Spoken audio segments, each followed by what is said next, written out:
إن الحمد لله نحمده ونستعينه ونستغفره ونعوذ بالله من شرور أنفسنا وسيئات أعمالنا من يهده الله فلا مضل له ومن يضلل فلا هادي له وأشهد أن لا إله إلا الله وحده لا شريك له وأشهد أن محمدًا عبده ورسوله أما بعد فإن خير الحديث كتاب الله وخير الهدي هدي محمد صلى الله عليه وسلم وشر الأمور محدثاتها وكل محدثة بدعة وكل بدعة ضلالة وكل ضلالة في النار قال الله عز وجل واعبد ربك حتى يأتيك اليقين.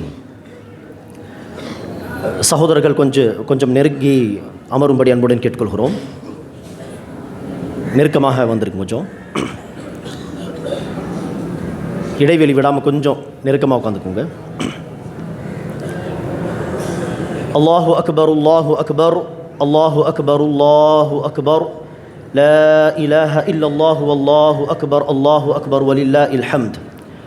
அல்லாஹு அக்பர் அல்லாஹு அக்பர் லா இலாஹ இல்லல்லாஹு வல்லாஹு அக்பர் அல்லாஹு அக்பர் வலில்லாஹில் ஹம்த். அல்லாஹு அக்பர் அல்லாஹு அக்பர் லா இலாஹ இல்லல்லாஹு வல்லாஹு அக்பர் அல்லாஹு அக்பர் வலில்லாஹில் ஹம்த். கண்ணியமிக்க சகோதர சகோதரிகளே, சஹாபாக்கள், நபித்தோழர்கள் பெருநாள் உடைய சந்தர்ப்பத்தில் எந்த வார்த்தைகளை கொண்டு ஒருவர் வாழ்த்துவார்களோ அதே வார்த்தைகளை கொண்டு நாம் உங்களை இந்த பெருநாளுடைய சந்தர்ப்பத்தில் வாழ்த்துகிறோம். தகப்பல் அல்லாஹு மின்னா வ மின்கும். அல்லாஹ் சுப்ஹானஹு வ தஆலா நம்முடைய உங்களுடைய நற்செயல்களை, சாலிஹான நல்லறங்களை, வணக்க வழிபாடுகளை கபூல் செய்வானாக, அதற்கு நிறைவான கூலியை வழங்குவானாக. மேலும் அல்லாஹ் சுப்ஹானஹு வ தஆலா நமக்காக இந்த ஈதுடைய நாளை, பெருநாளை முபாரக்கான ஒரு நாளாக ஆக்கி அருள் புரிவானாக. கண்ணியமிக்க சகோதர சகோதரிகளே, பெருநாளுடைய இந்த சந்தர்ப்பத்தில் ஹிஜ்ர் அத்தியாயத்தின் கடைசி வசனம், இறுதி வசனத்தை அடிப்படையாக கொண்டு 2-3 உபதேசங்களை நான் சொல்ல விரும்புகிறேன். அல்லாஹ் சுப்ஹானஹு வ தஆலா ஹிஜ்ர் அத்தியாயத்தின் இறுதி வசனத்திலே சொல்கிறான், வஅ்புத் ரப்பக ஹத்தா யஅதியகல் யகீன். யகீன் என்கிற அந்த மவுத் வரும் வரை உமது இறைவனை நீர் வணங்குவீராக. ஆக அன்பானவர்களே, வணக்கம் என்பது, அல்லாஹ் சுப்ஹானஹு வ தஆலாவை வழிபடுவது என்பது மனிதர்களாகிய நாம், ஜின்கள் போன்ற படைப்பினங்கள் படைக்கப்பட்ட நோக்கமாகும். அல்லாஹுடைய வணக்கம் தான் நம்முடைய படைப்பின் நோக்கம். அல்லாஹ் சுப்ஹானஹு வ தஆலாவுடைய இபாதத்து தான் நாம் படைக்கப்பட்ட நோக்கம். நாளை தீர்ப்பு நாளன்று மக்கள் மீண்டும் எழுப்பப்படுவார்கள், விசாரிக்கப்படுவார்கள். அடுத்து சொர்க்கவாசிகள் சொர்க்கத்தில் நுழைவார்கள், நரகவாசிகள் நரகத்தில் புகுவார்கள் என்று சொன்னால் அனைத்து விஷயங்களுக்கான அடிப்படையே அல்லாஹ் சுப்ஹானஹு வ தஆலாவுடைய வணக்கம்தான். அப்படி இருக்க அன்பானவர்களே, ரமதான் மாதம் முடிந்ததும் அல்லாஹ்வை வணங்குவது என்கிற கடமை முடிந்து விடாது. ரமதான் மாதங்கள் ஒவ்வொரு வருடமும் வரும், சென்றுவிடும். ஆனால் இபாதத் என்கிற கடமை எப்போதும் இருக்கும். ஒட்டுமொத்த மனிதர்களை பொறுத்தவரையிலே உலக அழிவு நாள் வரை அல்லாஹ்வை வணங்கக்கூடிய கடமை இருந்து கொண்டேதான் இருக்கும். ஒரு தனிப்பட்ட மனிதன் பொறுத்தவரையில் அந்த மனிதனுடைய கியாமத் வரும் வரை, அதாவது மௌத்தை அந்த மனிதர் சந்திக்கும் வரை அல்லாஹ்வை வணங்கக்கூடிய கடமை இருந்து கொண்டேதான் இருக்கும். அது பயணத்தில் இருந்தாலும் சரி, உள்ளூரில் இருந்தாலும் சரி, சிஹத்தோடு ஆஃபியத்தோடு ஆரோக்கியமான நிலையில் ஒரு அடியார் இருந்தாலும் சரி, நோய்வாய்ப்பட்ட நிலையில், கோமா என்கிற அந்த நிலை இல்லாமல் சுய நினைவில் இருக்கக்கூடிய நிலையில், எப்படிப்பட்ட மோசமான நோயில் இருந்தாலும் சரி, வணங்கி வழிபடுவது என்கிற கடமை எப்போதும் இறுதி மூச்சு வரை இருந்து கொண்டேதான் இருக்கும். ஆக அந்த அடிப்படையில் ரமதான் மாதம் முடிந்ததும் நம்முடைய வணக்க வழிபாடுகள் என்கிற அந்த கடமையை நாம் என்ன செய்யக்கூடாது, மறந்துவிடக்கூடாது. ஒவ்வொரு நாளும் அல்லாஹ்வை வணங்கி வழிபடுவது நம் மீது கட்டாய கடமை. அதில் அடிப்படையாக ஐவேளை தொழுகையை தொழுவது, சக மனிதர்களுக்கு செய்ய வேண்டிய கடமைகளை செய்வது என்று தன்னுடைய கடமைகளை நாம் மறந்து விடக்கூடாது. நபிகள் நாயகம் ஸல்லல்லாஹு அலைஹி வஸல்லம் அவர்களுடைய வாழ்க்கையில் அவர்கள் ஆரோக்கியமாக இருந்து வணங்கி வழிபட்ட காலத்தை நாம் விட்டுவிடலாம். அவர்கள் நோயுற்ற காலகட்டம், இறுதி நாட்களில் நபி ஸல்லல்லாஹு அலைஹி வஸல்லம் அவர்களுடைய இபாதத்தின் நிலை என்ன என்று பாருங்கள். நபி ஸல்லல்லாஹு அலைஹி வஸல்லம் அவர்களுக்கு வயது முதிர்ந்த பொழுது 60 தாண்டி விட்டார்கள், நபி ஸல்லல்லாஹு அலைஹி வஸல்லம் அவர்களுக்கு வயதாகிவிட்டது. அந்த காலத்தில் கூட அல்லாஹ் சுப்ஹானஹு வ தஆலாவுக்கு நன்றி செலுத்தும் வண்ணம் நின்று அல்லாஹ்வை வணங்க வேண்டும், அல்லாஹ்வை வழிபட வேண்டும் என்பதற்காக நபி ஸல்லல்லாஹு அலைஹி வஸல்லம் அவர்கள் என்ன செய்வார்களாம்? இரவு தொழுகையில், தஹஜ்ஜுத் தொழுகையில் நீண்ட நேரம் பழையபடி ரசூல் அவர்களால் நின்று வணங்க முடியவில்லை. ஆரம்ப காலத்திலெல்லாம் ரசூல் ஸல்லல்லாஹு அலைஹி வஸல்லம் அவர்கள் நீண்ட நேரம் தஹஜ்ஜுத் தொழுகை நின்று வணங்குவார். எந்த அளவிற்கென்றால் ரசூலுடைய கால்கள் வீங்கிவிடும். அந்த அளவிற்கெல்லாம் இறுதி காலங்களில் ரசூல் அவர்களால் நின்று வணங்க முடியவில்லை, ரசூல் அவர்களுக்கு வயதாகிவிட்ட காரணத்தினால். ஆக ரசூல் ஸல்லல்லாஹு அலைஹி வஸல்லம் அவர்கள் என்ன செய்வார்களாம்? ஆயிஷா ரலியல்லாஹு அன்ஹா அவர்கள் அறிவிக்கிறார்கள், நபி ஸல்லல்லாஹு அலைஹி வஸல்லம் அவர்கள் தக்பீர் சொல்லி ஆரம்பத்தில் உட்கார்ந்துதான் தொழ ஆரம்பிப்பார், வசனங்களை ஓதுவார். ஒரு 50 வசனங்கள் இன்னும் இருக்கிறது, 50 வசனங்கள் ஓதி முடித்து ருக்கு செய்யலாம் என்று ரசூல் அவர்கள் நாடும் பொழுது எழுந்து நிற்பார். நின்று 50 வசனங்களை ஓதிவிட்டு ருக்கு செய்வார், சஜ்தா செய்வார். அடுத்த 2வது ரக்காத்தும் ஆரம்பத்தில் உட்கார்ந்துதான் ஹிராத் ஓத ஆரம்பிப்பார், சூரத்துல் ஃபாத்திஹா, இன்னொரு சூரா. 50 வசனங்கள் இன்னும் ஓத இருக்கிறது என்று தெரிந்தால் எழுந்து நிற்பார், 50 வசனங்களை ஓதிவிட்டு ருக்கு செய்வார், சஜ்தா செய்வார். பாருங்கள், நீண்ட நேரம் பழையபடி நின்று வணங்க முடியாத ஒரு நிலை இருந்தாலும் எந்த அளவிற்கு முடியுமோ அந்த அளவிற்கு நின்று வணங்கலாமே, அல்லாஹ்வுக்கு நன்றி செலுத்தலாமே என்கிற முயற்சியை பாருங்கள். அதே போல நபி ஸல்லல்லாஹு அலைஹி வஸல்லம் அவர்களுடைய வாழ்க்கையின் கடைசி நாட்கள், இறுதி நாட்கள், நபி ஸல்லல்லாஹு அலைஹி வஸல்லம் அவர்களுடைய அந்த நோய் ஆரம்பமாகிவிட்டது, கடுமையான காய்ச்சல், உடல் முழுவதும் கொதிக்கின்றது. அப்படிப்பட்ட ஒரு நிலையில் நபி ஸல்லல்லாஹு அலைஹி வஸல்லம் அவர்கள் ஒரு நாள் சஹாபா பெருமக்களுக்கு தொழுகை நடத்தலாம் என்று விரும்புகிறார். அநேகமாக இஷா தொழுகை, சஹீஹ் புகாரில் வரக்கூடிய தகவல். நபி ஸல்லல்லாஹு அலைஹி வஸல்லம் அவர்கள் இஷா தொழுகை நடத்தலாம் என்று விரும்புகிறார். ஆனால் நபி ஸல்லல்லாஹு அலைஹி வஸல்லம் அவர்களுக்கு கடுமையான காய்ச்சல் இருந்தது. ஆக நபி ஸல்லல்லாஹு அலைஹி வஸல்லம் அவர்கள் சொல்கிறார்கள், தஊலி மாஅன் ஃபில் மிக்தபி, எனக்காக ஒரு பக்கெட்டில், ஒரு பாத்திரத்தில் தண்ணீரை கொண்டு வாருங்கள்.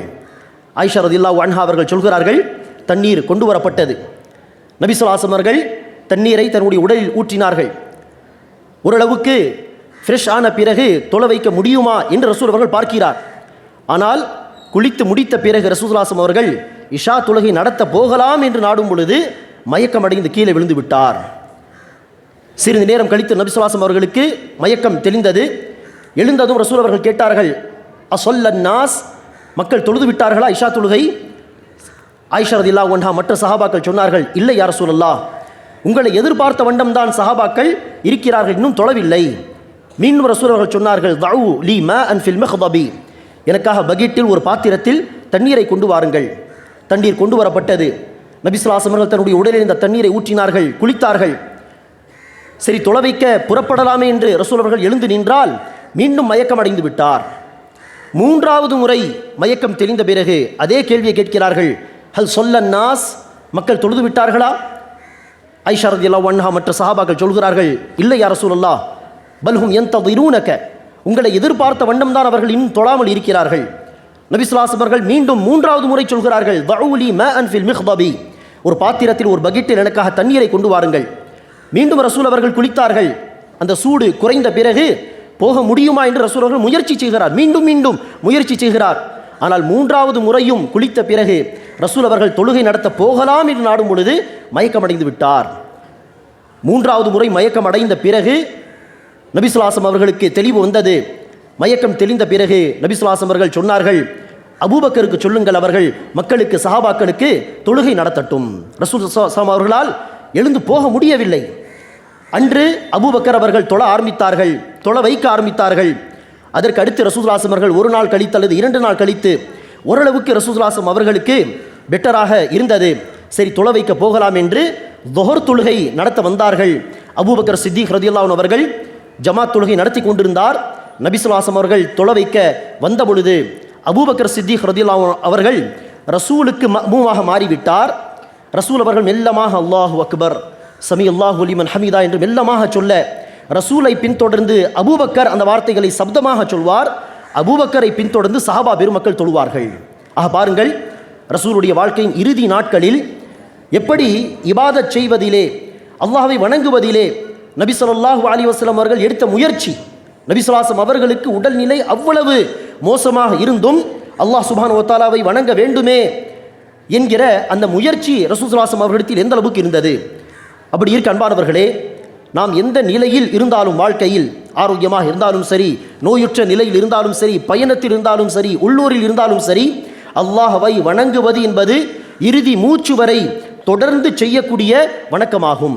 அப்படி இருக்க அன்பானவர்களே, இந்த ரமதான் மாதத்திலிருந்து நாம் பெற வேண்டிய ஒரு பாடம், ரமதான் மாதத்தில் நாம் எப்படி ஐவேளை தொழுகையை பேணி பாதுகாத்து தொழுதோமோ அதே போல் இது கடமையான தொழுகை, ஒவ்வொரு முஸ்லிம் மீது அவசியமான தொழுகை.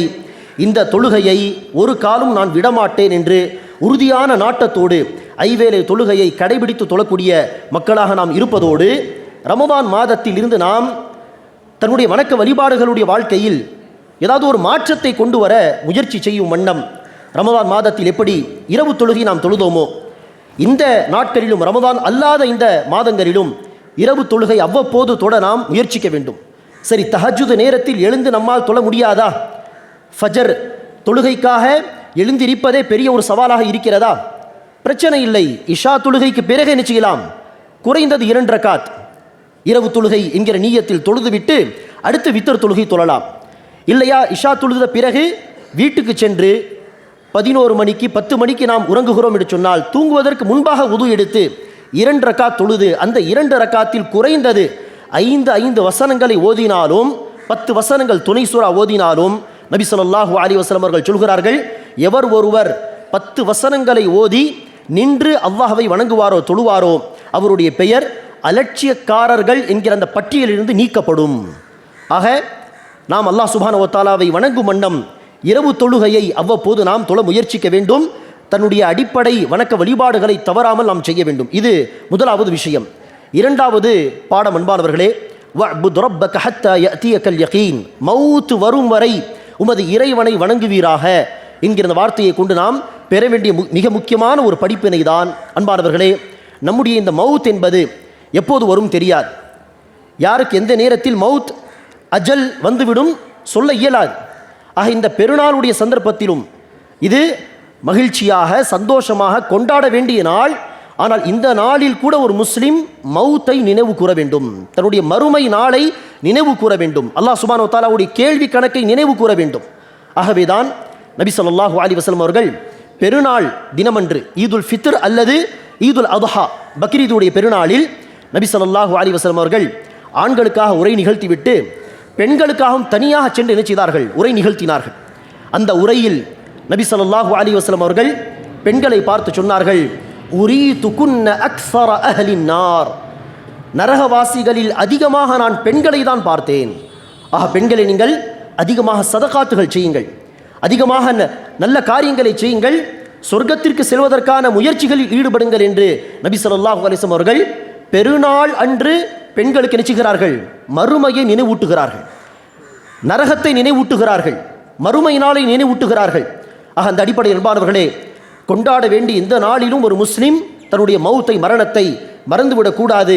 குறிப்பாக அன்பானவர்களே, நம்முடைய மௌத் எப்போது வரும் தெரியாது. இந்த ரமதான் மாதத்தில் நம்மை சார்ந்தவர்கள், நம்முடைய நண்பர்கள் அல்லது உறவினர்கள், நமக்கு தெரிந்தவர்கள் எத்தனை பேர் வஃபாத்தாகி இருப்பார்கள் யோசித்து பாருங்கள். சென்ற ரமதானில் இருந்த நம்முடைய சில சகோதரர்கள் இந்த ரமதானில் இல்லை. இந்த ரமதானுடைய ஆரம்பத்தில் இருந்த சில சகோதரர்கள், சில சகோதரிகள் ரமதானுடைய இறுதி பகுதியில் இல்லை. அப்படி இருக்க இந்த பெருநாள் தொழுகையில் கலந்து கொண்ட நம்மில் எத்தனை பேர் அடுத்த ரமதானில் உயிரோடு இருப்பார்கள்? அடுத்த பெருநாள் தொழுகை ஈதுல் ஃபித்ர் தொழுகை தொழுவார்கள்? சொல்ல முடியாது. அடுத்த பெருநாள் தொழுகை என்ன அன்பானவர்களே, அடுத்த நொடிக்கு இங்கு கேரண்டி கிடையாது. குறிப்பாக இந்த காலத்தில் வாழக்கூடிய நாம் கியாம நாள் உடைய அந்த மறுமை நாளுடைய ஒரு சிறிய சிறிய காட்சிகளை இந்த உலக வாழ்க்கையிலேயே நாம் பார்த்திருக்கிறோம். அல்லாஹ் நமக்கு அந்த காட்சிகளை காண்பித்திருக்கிறான். ஒரு 4 வருடம் முன்பு, 3 வருடங்கள் முன்பு அந்த கொரோனாவுடைய காலத்தில் எத்தனை பேர் வஃபாத்தானார்கள், எத்தனை பேருக்கு அந்த மரண அச்சம் என்பது ஏற்பட்டது, எந்த நேரத்தில் யார் அந்த கொரோனா வியாதியால் நோய்வாய்ப்பட்டு இறந்து விடுவார்கள் சொல்ல முடியாத ஒரு நிலை. ஆக மௌத்தை மிக நெருக்கமாக நம்மில் பலர் உணர்ந்த ஒரு காலகட்டம் அது. குறிப்பாக அன்பானவர்களே, அந்த காலகட்டத்தில் எப்படி அல்லாஹ் சுப்ஹானஹு வ தஆலா கியாமத்தை குறித்து சொல்கிறானோ, கியாம நாளில் யௌம யஃபிர்ருல் மர்உ மின் அஹீஹி வ உம்மிஹி வ அபீஹி வ ஸாஹிபதிஹி வ பனீஹி, ஒருவர் தன்னுடைய சகோதரரை பார்த்து ஓடுவார், எங்கு நன்மைகள் கேட்டு விடுவார்களோ, உதவி கேட்பார்களோ என்று விரண்டு ஓடுவார். தன்னுடைய மனைவியை பார்த்து ஓடுவார், தன்னுடைய பிள்ளைகளை பார்த்து ஓடுவார், தன்னுடைய பெற்றோரை பார்த்து ஓடுவார் என்று அல்லாஹ் சுப்ஹானஹு வ தஆலா சொல்வது போல், கொரோனாவுடைய காலத்தில் கொரோனா வியாதியால் பாதிக்கப்பட்ட மக்களை அடக்கம் செய்யக்கூடிய பணிகளை செய்திருப்பார்களே, அவர்கள் சில பேர் சொல்கிறார்கள், சில மக்களை நாம் பார்த்தோம், குறிப்பாக பெண்களை நாம் பார்த்தோம், கொரோனா வியாதியால் பாதிக்கப்பட்டவர்களுடைய இந்த டெட் பாடி வரும், பார்த்தால் அவர்களுடைய விரல்களில் மோதிரங்கள் இருக்கும், கழுத்தில் அந்த செயின் இருக்கும். என்ன அர்த்தம்? அவருடைய சொந்த உறவினர்கள் கூட தன்னுடைய சொந்த உறவினரை அடக்கம் செய்வதற்காக என்ன செய்யவில்லை, முன்வரவில்லை. அந்த கியாமனால் தன்னுடைய மக்களை பார்த்து ஓடுவார்கள் என்கிற அந்த காட்சியெல்லாம் இந்த உலகத்தில் நமக்கு அல்லாஹ் சுப்ஹானஹு வ தஆலா காண்பித்து விட்டான். உறவினர்களுடைய டெட் பாடியை தொடுவதற்கு தயாரில்லை, தொட்டு அவர்களுடைய உடலில் இருக்கக்கூடிய அந்த தங்க நகைகளை எடுப்பதற்கு தயாரில்லை. அவ்வளவு பயம். யாராவது அடக்கம் செய்து கொள்ளட்டும் என்று தன்னுடைய சொந்த உறவினர்களை விட்டு விட்டார்கள். அப்படி இருக்க அன்பானவர்களே, மௌத்தை அல்லாஹ் சுப்ஹானஹு வ தஆலா நெருக்கமாக பார்க்கக்கூடிய ஒரு வாய்ப்பை நமக்கு ஏற்படுத்தி தந்த பிறகும் நம்மில் பல பேர் அலட்சிய வாழ்க்கையில் தான் வாழ்ந்து கொண்டு வருகிறோம். தன்னுடைய அடிப்படை கடமைகளையும் வாஜிபான வணக்கங்களையும் முறையாக சரியாக செய்வது கிடையாது. அப்படிப்பட்ட அலட்சியத்தை விட்டு அல்லாஹ் சுப்ஹானஹு வ தஆலா நம்மை பாதுகாப்பானாக. ஆக அன்பானவர்களே, மவுத் எப்போது வரும் தெரியாது. அடுத்த ரமதான் நாம் உயிரோடு இருப்போமா தெரியாது. அப்படி இருக்க ஒவ்வொரு நாளும் நம்முடைய வாழ்க்கையின் இறுதி நாள் என்பதாக நினைத்து கொண்டு தன்னுடைய அடிப்படை கடமையான விஷயங்களையாவது குறைந்தது நாம் தொடர்ந்து செய்யக்கூடியவர்களாக, அல்லாஹ்வுக்கு பயந்து நடக்கக்கூடியவர்களாக இருக்க வேண்டும். அப்போதுதான் மண்ணுக்கு கீழே கபரியுடைய வாழ்க்கையிலே, பர்ஸகுடைய வாழ்க்கையிலே மண்ணுக்கு கீழ் நாம் ராஹத்தான வாழ்க்கை வாழ வேண்டும் என்று சொன்னால், மண்ணுக்கு மேல் நாம் உயிரோடு இருக்கும் காலத்தில் அல்லாஹ் சுப்ஹானஹு வ தஆலாவை வணங்கி வழிபடக்கூடிய அந்த கடமையை, வஅ்புத் ரப்பக ஹத்தா யஅதியக்கல் யகீன், மௌத் வரும் வரை, இறுதி மூச்சு வரை அல்லாஹ்வை வணங்கக்கூடிய அடியார்களாக நாம் வாழ வேண்டும். அல்லாஹ் சுப்ஹானஹு வ தஆலா நமக்கு அந்த நர்பாக்கியத்தை தருவானாக. படைக்கப்பட்ட நோக்கத்தை அறிந்து வாழக்கூடிய மக்களாக அல்லாஹ் சுப்ஹானஹு வ தஆலா நம்மை ஆக்குவானாக. இறுதியாக அன்பானவர்களே, இந்த தருணத்தில் நாம் உலகமெங்கும் எந்தெந்த பகுதிகளில் முஸ்லிம்கள் எதிரிகளால் பல துன்பங்களை சந்தித்து வருகிறார்களோ, அது பலஸ்தீனுடைய முஸ்லிம்களாக, கஸாவுடைய முஸ்லிம்களாக இருக்கட்டும், லெபனானில் இருக்கக்கூடிய முஸ்லிம்களாக இருக்கட்டும், அவர்களை நாம் மறந்துவிடக்கூடாது.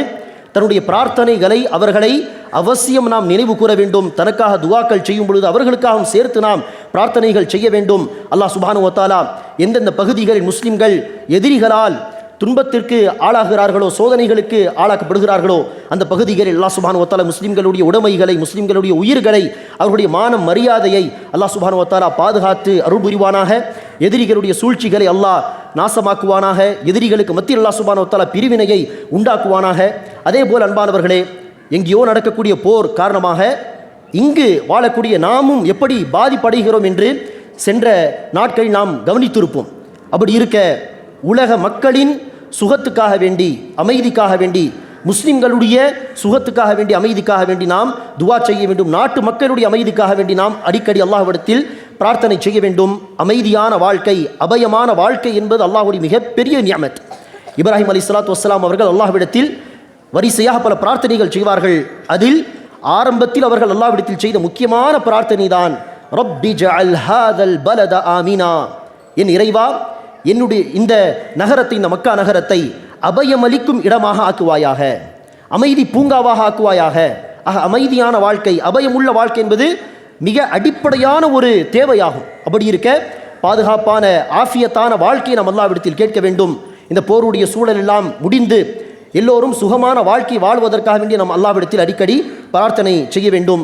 இறுதியாக அன்பானவர்களே, ரமதானுடைய காலங்களில், ரமதான் தொடர்பான பணிகளில், மக்களுக்கு செய்ய வேண்டிய ஹிதுமத்துகளில் பள்ளிவாசல் சார்பாக ஏதாவது கூடுதல் குறைதல் ஏதாவது இருந்தால் அல்லாஹ்வுக்காக மன்னித்து விடுங்கள்.